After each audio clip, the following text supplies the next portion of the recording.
hearing acts and build elaborate traps. Victims meet a sticky end. Hidden predators are specialists that are built for the kill.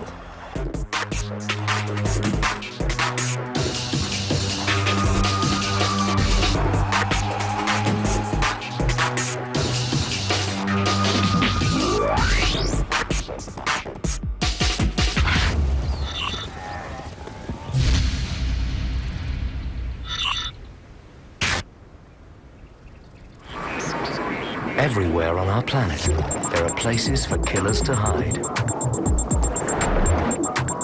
Blending into the background is one of the best ways to hunt prey or escape a predator. It's a strategy that can make the world of the unseen one of the safest and one of the most dangerous. The many textures of our world offer countless opportunities for creatures to see without being seen.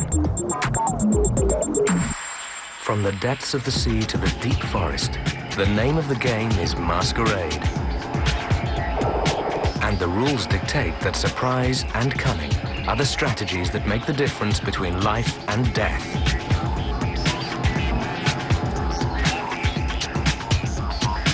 Enter the secretive world of hide and seek as we reveal how some of nature's most ingenious illusions really work.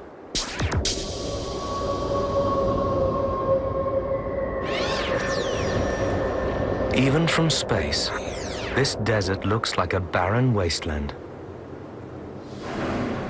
Endless sand dunes stretch as far as the eye can see. When the sun's up, this place is like a vast hot plate. But at night, it can be freezing cold. This is the Namib, said to be the oldest desert in the world and one of the driest places on Earth. It stretches along the Atlantic coast of southern Africa. It may look completely uninhabitable, but there are plenty of things that thrive here.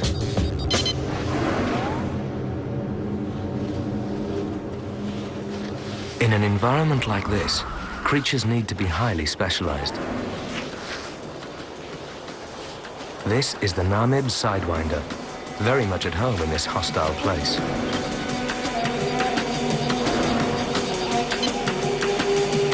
For a snake, crawling over loose ground requires a peculiar method of locomotion called sidewinding. In this way, it keeps up a reasonable pace over the burning hot sand. The surface temperature can reach a blistering 65 degrees Celsius or 150 degrees Fahrenheit. Too long in one place, and the snake will cook.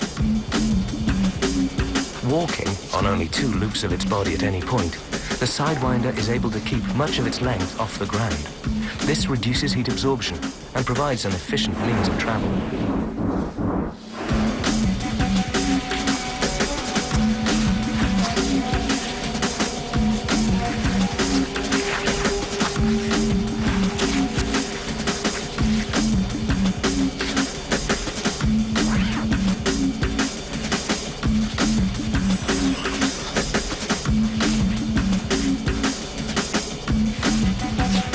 This snake is superbly adapted for the oven-like heat of the Namib. But how does it hunt? As the day goes by, the heat of the sun dries out any moisture left in the sand, loosening the surface even more and making it harder for the snake to move. So the Sidewinder stops and buries itself. Just under the surface, the temperature is bearable.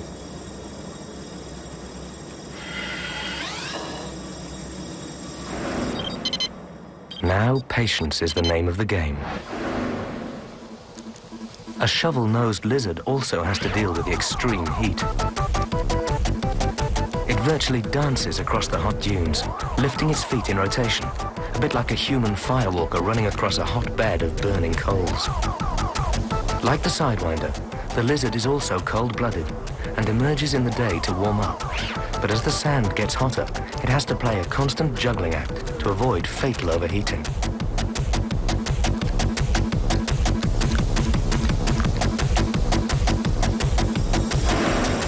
The Sidewinder may not have much longer to wait.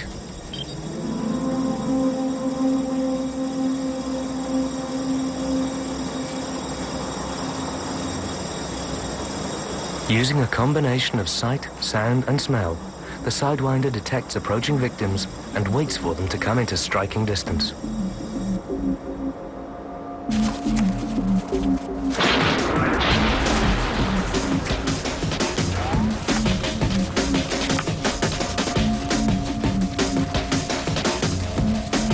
In a lightning-fast strike, the snake injected its deadly venom and then released the stricken prey. This lizard hasn't got long to live.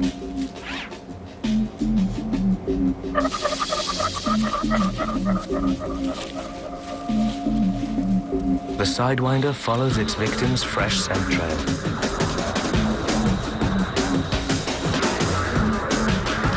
The venom gradually disables. The more the lizard moves, the faster the poison pumps through its system.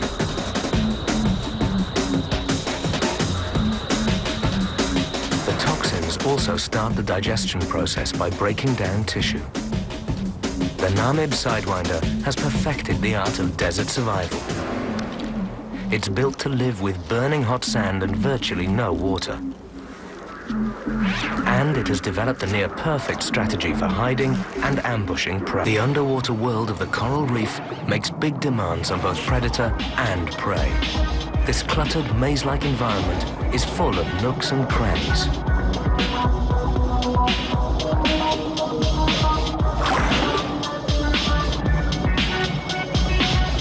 Success here is often down to who's best at hide and seek. To survive, you have to keep an eye out. These eyes belong to a flounder, one of a number of strange flatfish that live in the world's oceans.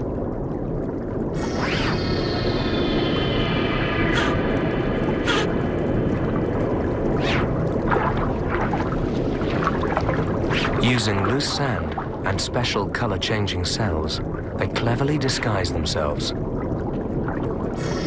But flounders aren't natural-born hidden killers. Hatchlings swim upright, and their eyes are on either side of their head. Adults have perfected the art of blending into their background. Only the eyes protrude, keeping watch.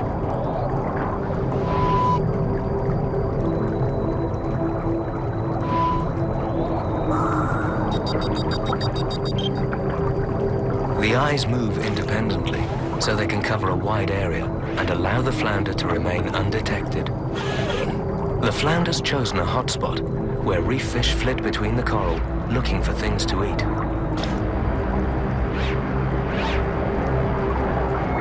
Like little periscopes, its eyes scan the vicinity for activity.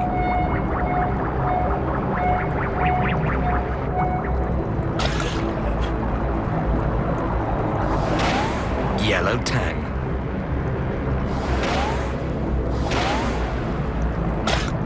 Before a flounder strikes, its target must be within range.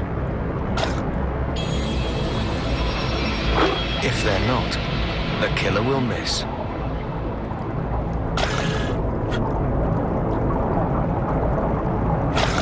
It'll have to keep looking and be ready when it counts.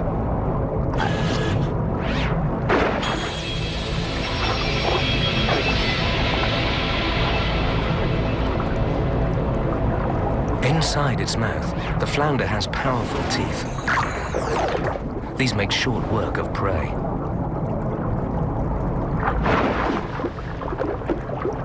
As it strikes, its mouth opens, creating a strong suction. This yellow tang is literally sucked in. This bizarre killer is superbly adapted to a bottom-feeding life. It doesn't have the muscle and agility for the chase, but its flattened, distorted body means it's built for the kill. And it's not the only one.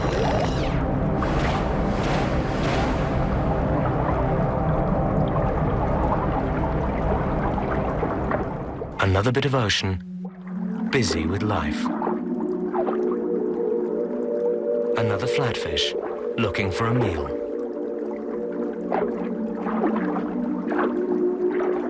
But this meal belongs to an underwater fisherman, an anglerfish.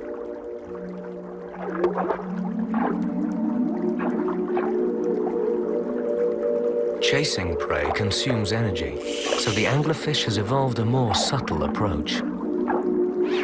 The hungry flatfish can't see beyond the lure.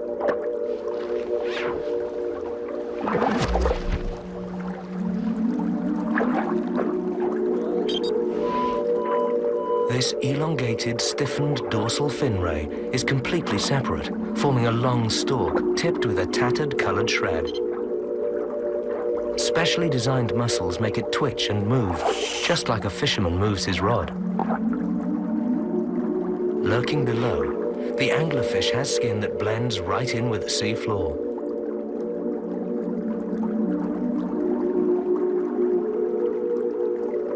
Inside the mouth, a row of long, curved, hinged teeth are designed to fold flat as food passes down and spring back up should the victim try to escape.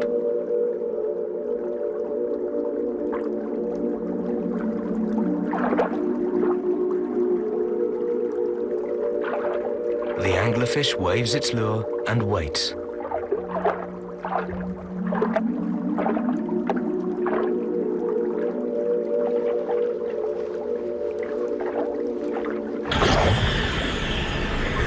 It didn't take long.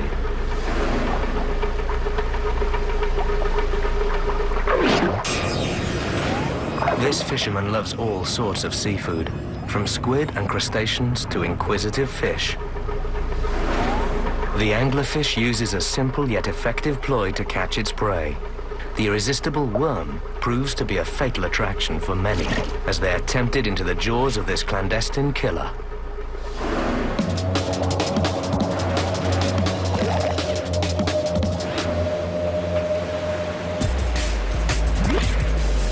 This is a sea within a sea. It's the Sargasso, an area in the middle of the North Atlantic where the waters are calm and strewn with mats of strange, free-floating seaweed. This island has some specialized species all its own. Many of the creatures that live here are fantastically camouflaged. This hidden predator is the incredible Sargassum frogfish. Flamboyant growths and flaps of skin copy the exact shape, texture, and color of the weed.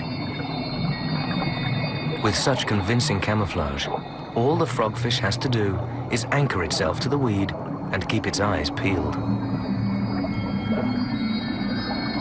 Like the anglerfish, a growth on its head acts as a lure, while the large mouth waits to strike. Remarkably, this fish uses its fins to grip the weed. This is a fish that doesn't swim like one at all. And the fins hold it perfectly still in position.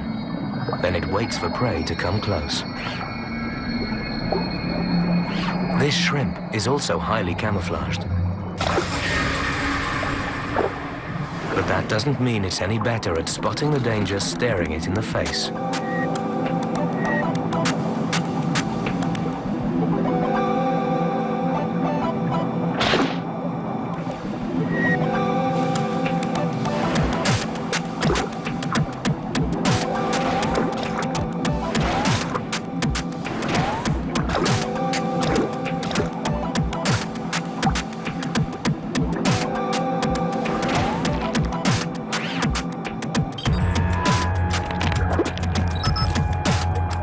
Fraction of a second, the shrimp is a goner.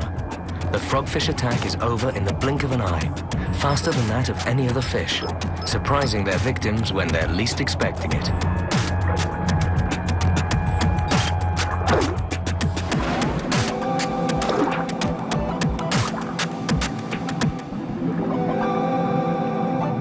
Sargasso Sea rules dictate that camouflage and cunning make you built for the kill.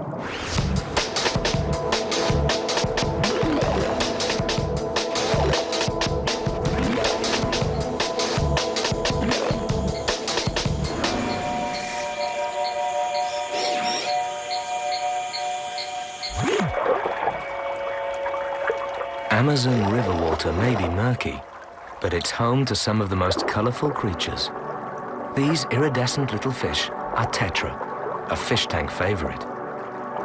But the Amazon doesn't just harbor beauty, it's also home to the beast.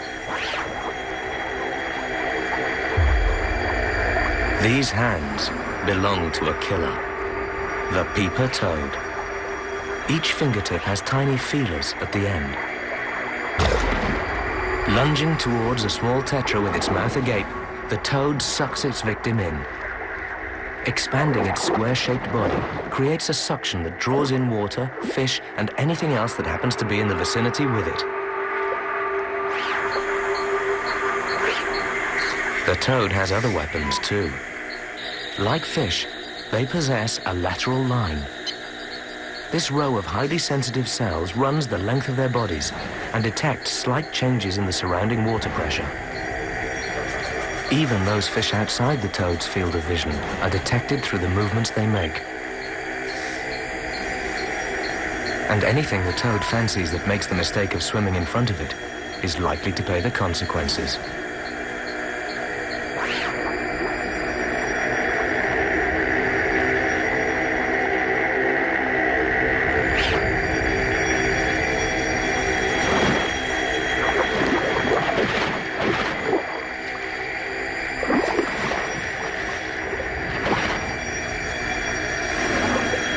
The peeper toad is a prolific predator, and yet it has no teeth or tongue. Its long fingers pull prey to their death.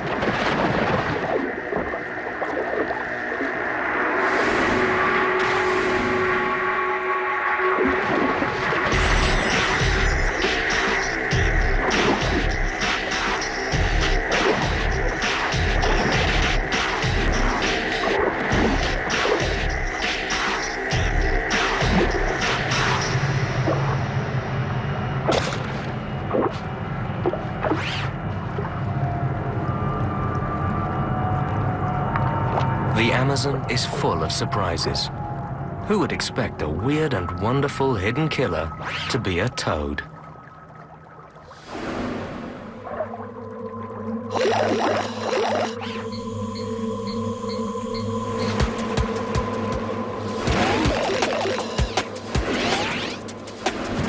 Some underwater predators even break the rules and manage to operate on dry land.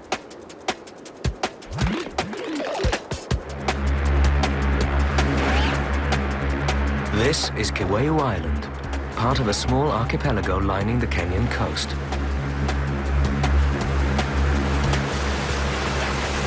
At low tide, the beaches become busy with tourists, hordes of ghost and fiddler crabs. Scouring the sand for scraps of food, the crabs transform this beach into a promenade.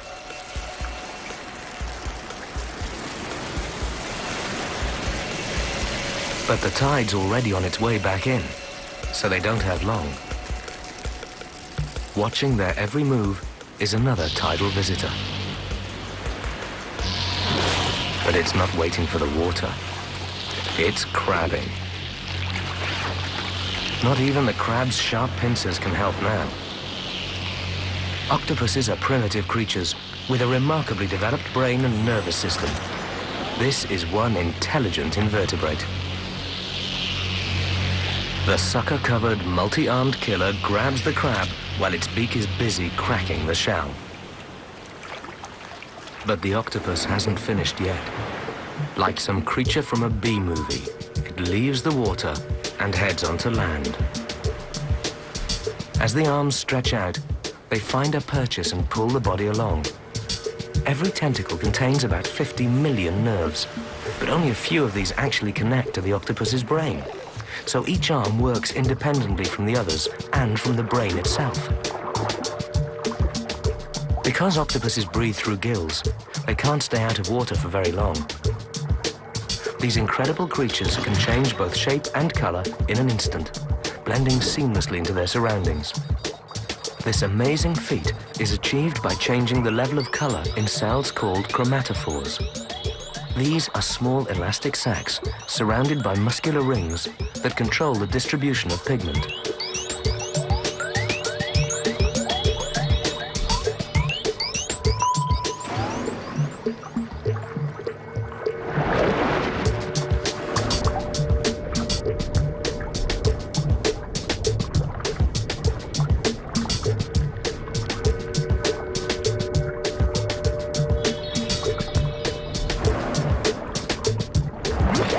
It's also through fantastic muscular control that these bizarre boneless creatures even change the texture of their skin.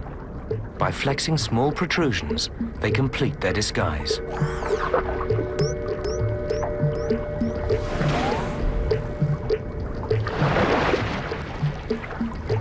Although they're strong swimmers, they often hunt by stealth, leaping out on unwary passers-by.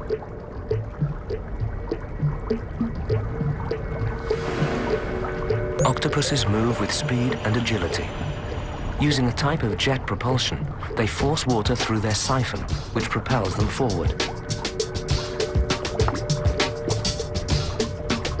But even octopuses are vulnerable. They must be careful in open water, so much of their time is spent hidden away in the nooks and crannies of the reef.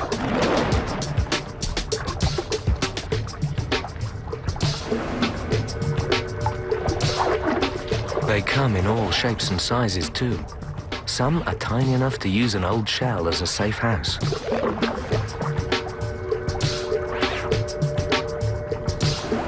While others build their own dens, using rubble and rocks to cover themselves.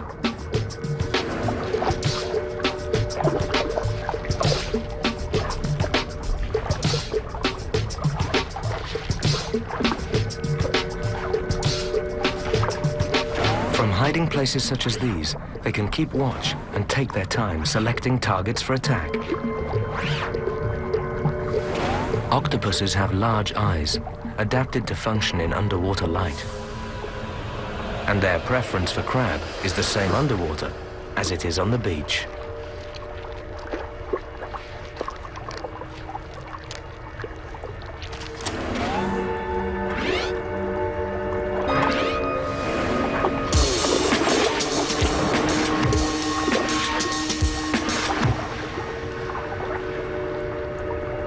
With the victim firmly trapped by the strong mantle, the crab is unable to escape.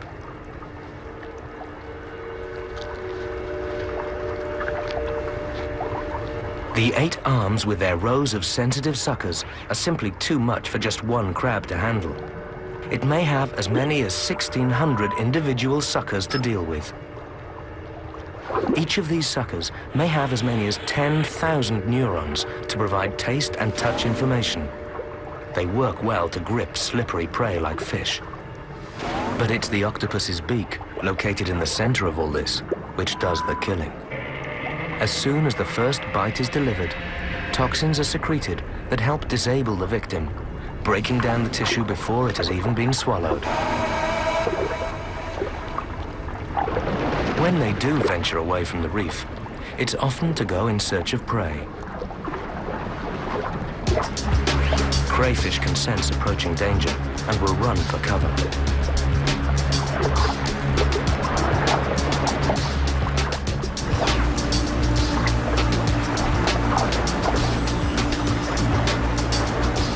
But the octopus has keen senses and a predator's instinct.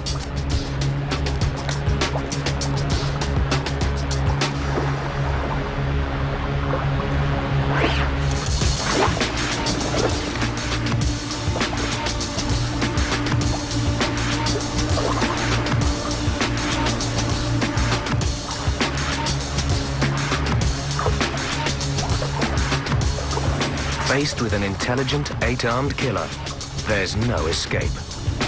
The octopus is a highly adapted stealth predator that can even venture onto land in search of its prey. Freshwater lakes and streams are home to a truly extraordinary hidden killer. It's like something out of a science fiction movie. Viewed in close-up, this river is the backdrop for a microscopic battleground, where some of nature's most primitive creatures are set against each other. Believe it or not, this is one of nature's most adaptable predators, despite the fact that it hasn't got a brain, just a network of nerve cells. Hydra anchor themselves to aquatic plants, while their tentacles float idly underwater, like an extension of the plant itself. Although Hydra have only a very basic nervous system, they still respond to touch.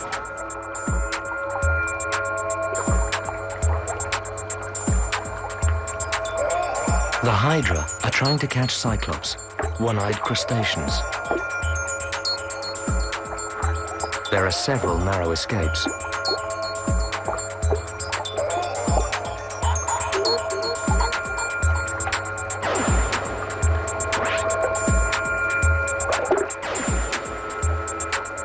The tentacles are equipped with venomous stinging cells containing nematocysts, among the most complex cellular organs on Earth. The Hydra has 4 different stinging cells at its disposal. Some are designed to sting and paralyze, while others discharge threads which coil around a victim in a death grip.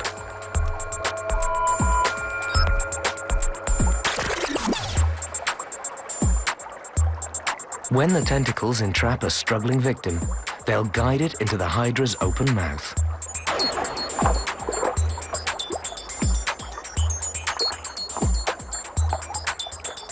It's when a prospective meal swims past and accidentally touches a tentacle that the Hydra showers its victim with poisonous threads.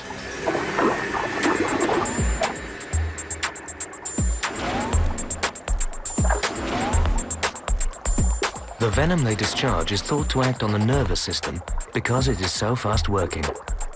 Once caught, this Cyclops is quickly paralyzed before being brought to the Hydra's primitive digestive center and devoured. This tiny killer's body is like a hollow tube, only 2 cell layers thick. It's used like a sleeve when it eats. It can even be turned inside out and still function. The Hydra's body design is so primitive that it ejects any debris through its mouth. Every few weeks, each body cell is replaced, keeping this remarkable creature healthy, ready, and waiting for its next meal.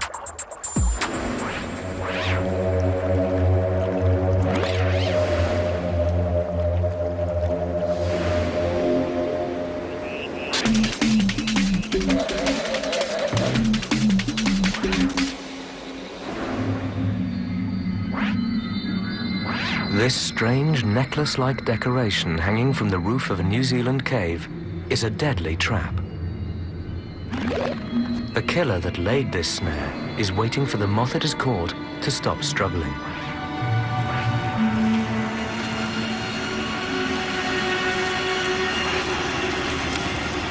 And this killer isn't even fully grown. It's a larva of the fungus fly. When it grows up, it will not eat at all. But for now, it has a big appetite.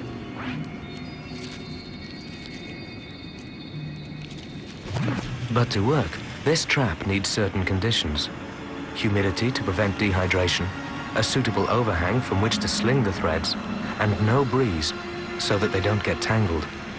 Above all, there needs to be plenty of insect action.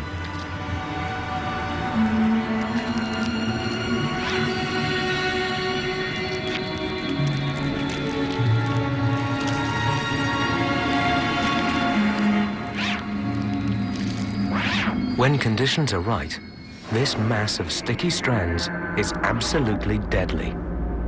As night falls, yet another trick the fungus fly larva has comes to light. It's bioluminescent, able to glow in the dark like a small torch, creating a deadly lure.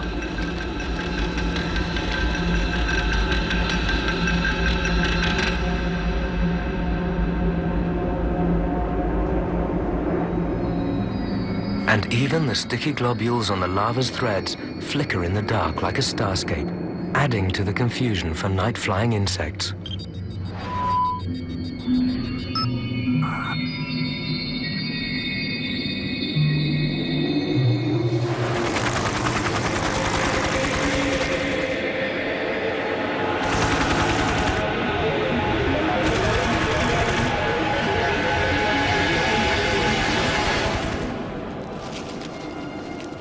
Once caught, there's no getting away for this unfortunate moth. As it struggles to free itself, it actually makes matters worse. The violent movement sends vibrations along the lines, alerting the predator waiting in the dark. It's easy pickings for the larva now. All it has to do is haul in the line and enjoy its lunch. This larva is an extremely active predator for the first 9 months or so of its life. It has to be, because in adult life, it retires from killing altogether.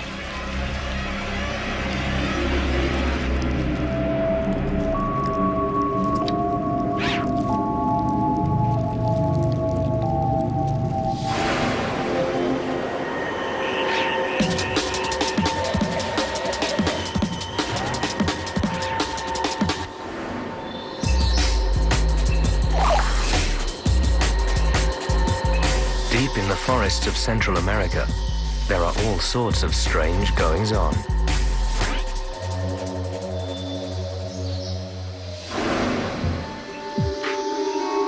Not everything is what it appears to be. Another tricky customer is at work. This is a young cantil viper, and it's using its agile tail to imitate a wriggling worm. Mimicry at its most sophisticated, designed purely to lure inquisitive prey. A hungry frog is a perfect audience. If it wasn't so focused on the worm, it might just see what's lurking beneath.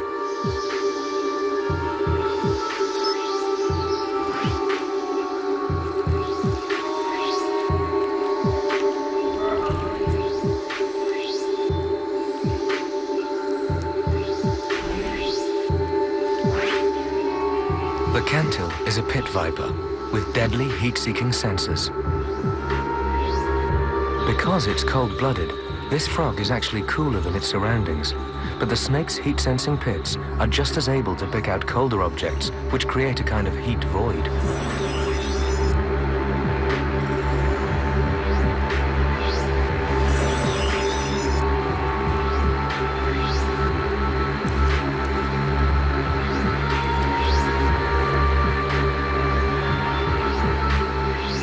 The tail is working its magic. The snake doesn't exactly hide, but it has distracted the frog so that it's not being seen.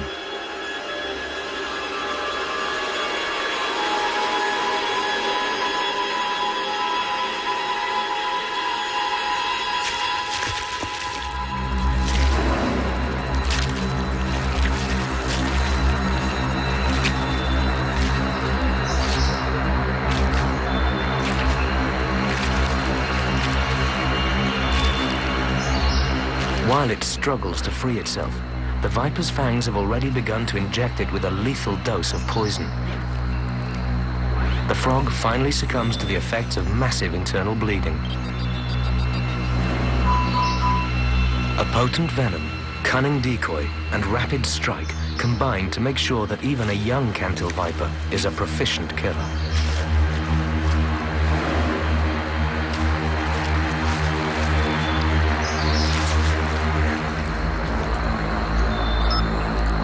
As the frog is swallowed, the snake can save any further expense of energy because the venom has started the digestive process. Vipers are incredibly efficient predators. Their tactic is ambush, the strike is quick, and no struggle ensues. All in all, this young cantil viper is one of nature's great con artists, a wolf in sheep's clothing, using a clever ploy to entrap a victim.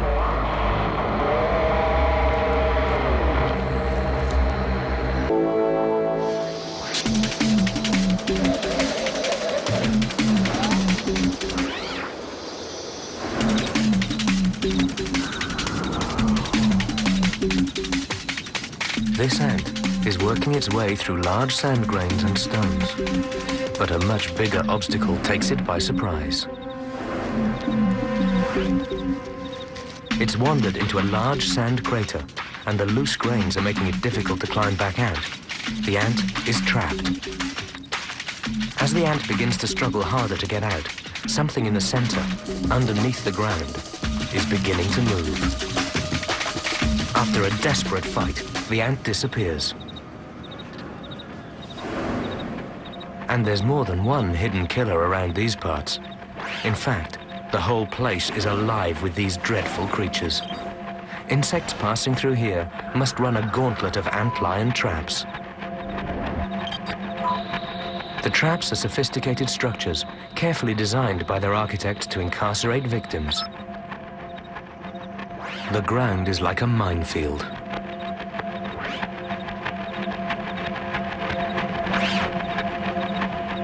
The antlion is a true ugly duckling.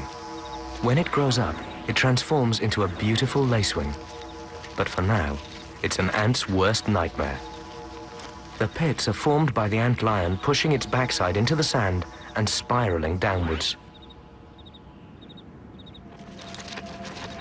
This is not as easy as it looks. Each pit takes about 15 minutes to complete. No mean feat for such a tiny creature. Using its head, it prepares the sides of the trap with fine sand at an angle that makes it difficult for trapped insects to climb out. Then the killer buries itself at the bottom of the pit to wait for the next victim. There's plenty of ant traffic around here. It doesn't take long. The ant doesn't seem to see what it's getting into.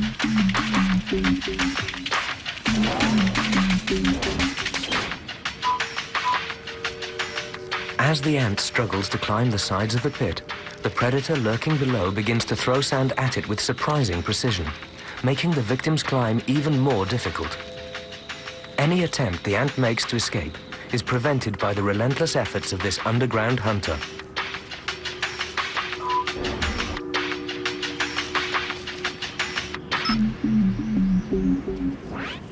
Another victim is about to make the same fatal mistake. Like some beast in the cellar from a horror film, the antlion seems to have an insatiable appetite for killing. Showers of sand and tiny landslides send many insects to premature burials.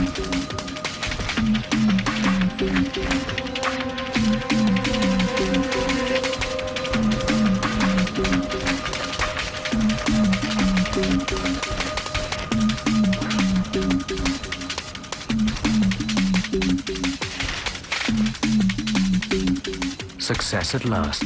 The ant has lost its footing and slides straight into the waiting pincers of its killer.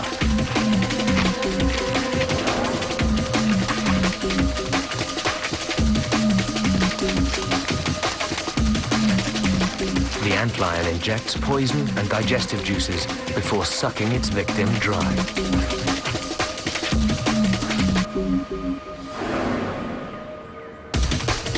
It's not just ants that get caught in these deadly traps. Even bigger insects are doomed when they fall into the antlion's terrible death pit. And termites don't fare any better. All the antlion has to do is sit and wait for its next visitor.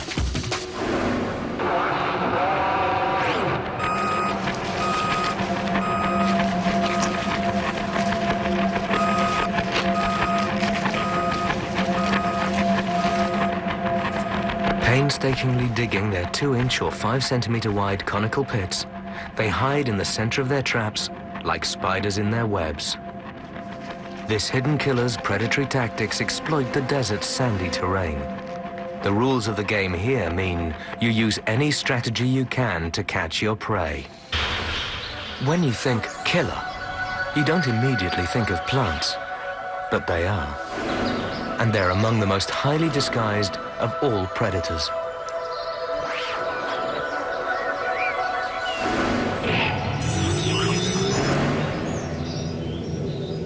They may not be fast-chase, powerful finish killers, but they're all carnivores. So how do they do it? Through subterfuge. These are pitcher plants. They attract prey through a mixture of attractive color, smell, and nectar. Some pitcher species even have UV patterns that resemble flowers. The brim of the pitcher produces a lot of nectar. But to get to it, you have to step on the slippery edge. And below, there's a pool of digestive juices. Carnivorous plants have developed these ingenious designs to supplement the meager nutrition available. It's a bit like taking a vitamin pill. This is a sundew plant, covered in pretty red tentacles with small glittering dewdrops attached. They may look pretty, but to an insect, they're deadly. These globules are incredibly sticky, and there may be as many as 200 tentacles on each leaf, spread out to cover a wide area. When an insect lands on a leaf, it gets stuck fast, there's no hope of getting away.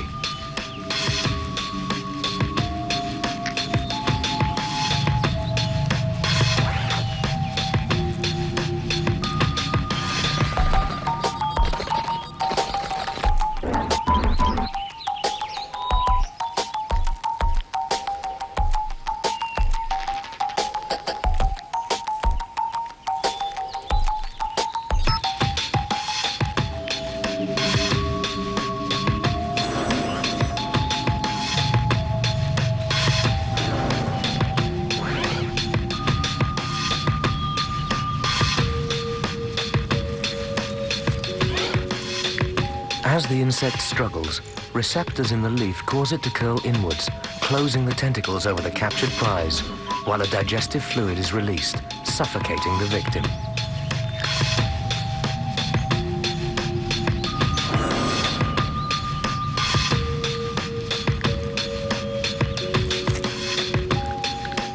It takes several days for the digestion process to be completed, depending on the prey.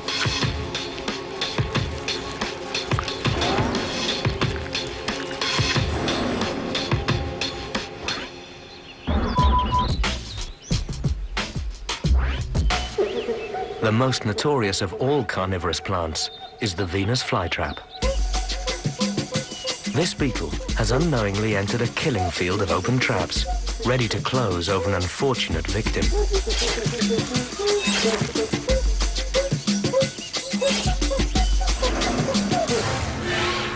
The two lobes of the leaves can close quickly, triggered by the sensitive hairs on the inside.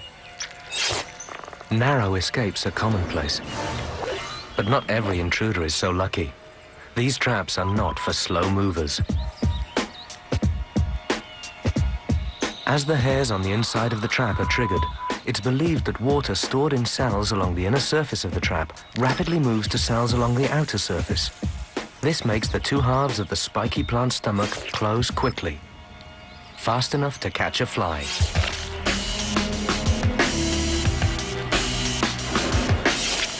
Once it's caught inside, the spikes act like a bear trap, imprisoning the victim. The flytrap's digestive fluid works like an acid bath. It will be a slow, lingering death. Some have a very lucky escape. Most will be entombed, while the plant absorbs all the goodness. In this life or death struggle, who'd think the plants could win?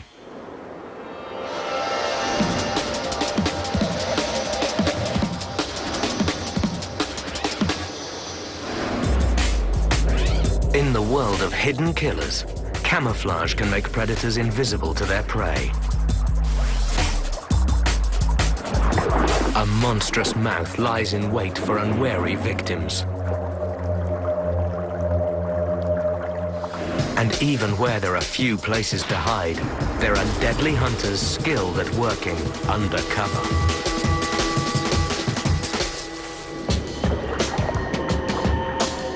Clandestine killers come in all shapes and sizes. Bizarre looking, these unlikely hunters are natural masters of deceit and disguise. To survive this deadly game of hide and seek, you must be built for the kill.